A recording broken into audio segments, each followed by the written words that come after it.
¿qué tal? Estamos de regreso en la mejor compañía, soy Vera Mojica y continuamos con esta reseña de la serie Platícame un libro de Don Severo Mirón, del libro Ana Karenina de León Tolstoy.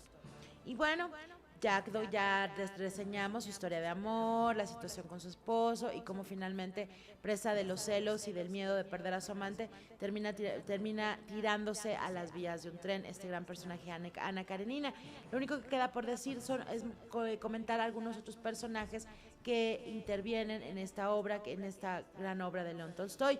El principal asunto de la novela es lo que ya comentamos, pero ad later hay otros llenos de interés humano, por ejemplo, el de las desavenencias conyugales de Esteban Oblonsky, hermano de Ana Arkadyevna, quien es procediente del tribunal de Moscú, y un ginecofílico contumaz e irredento, o sea, una relación homosexual.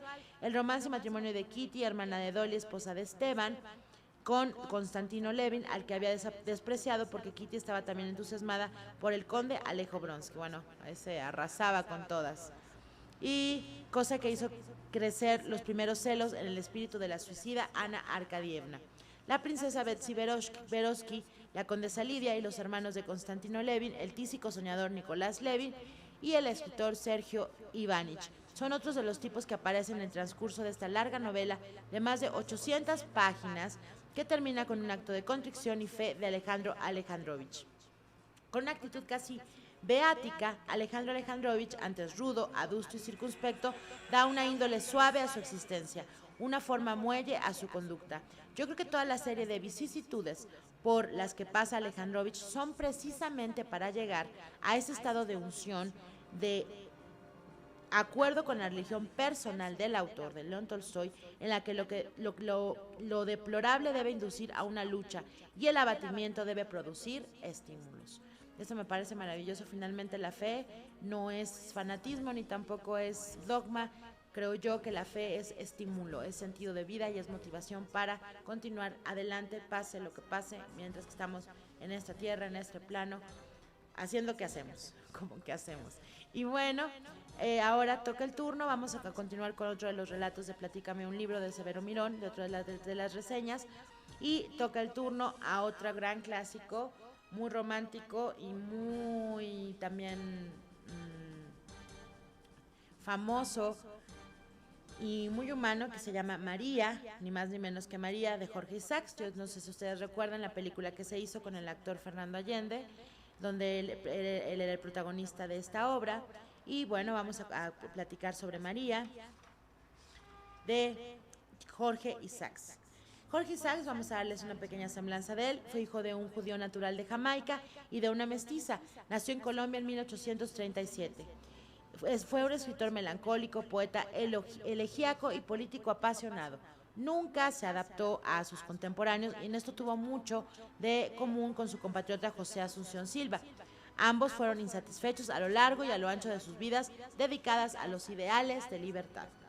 Joven aún, Isaacs tomó la espada e intervino en varias batallas. Después se lanzó a la política, llegó a ser diputado y presidente del Congreso Departamental.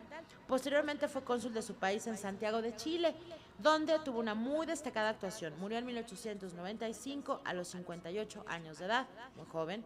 Y su obra literaria es breve, apenas unos 5 títulos: La casa paterna, La tierra de Córdoba, Acalí, La vuelta del recluta y su famosa novela María.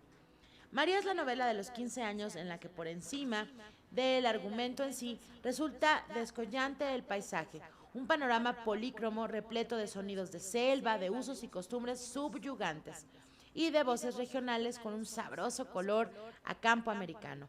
El asunto se desarrolla entre reptiles venenosos, alimañas, fétidos vaos tropicales y toda suerte de peligros en barrancas y desfiladeros. Yo recuerdo la película, todo el verdor, toda la voluptuosidad de la naturaleza que envolvían a esta historia también muy cálida y muy romántica y muy pasional, aunque se habla de un amor hasta cierto punto platónico. Es pasional, es muy pasional la obra de María, de este gran autor Jorge Isaacs. Perdón, bueno, María está escrita en primera persona del singular y dice así: era yo un niño aún, dice Efraín, cuando me alejaron de la casa paterna para que diera principio a mis estudios en Bogotá. Después narra la situación de la finca en que su papá, típico hacendado extranjero en Latinoamérica, dueño de vidas y haciendas, esclavos, capataces, peones, entre los que ejerce función de patrón, de proveedor, de juez y a veces hasta de Dios. Un primo de su padre que había venido con él a la conquista de América enviudó dejando a una niña. Hay un fondo autobiográfico en esta narración, pues el autor dice que el padre de Efraín, igual que el suyo, el padre de Jorge Isaacs, era judío convertido al cristianismo. Pues bien, al morir Salomón, primo del padre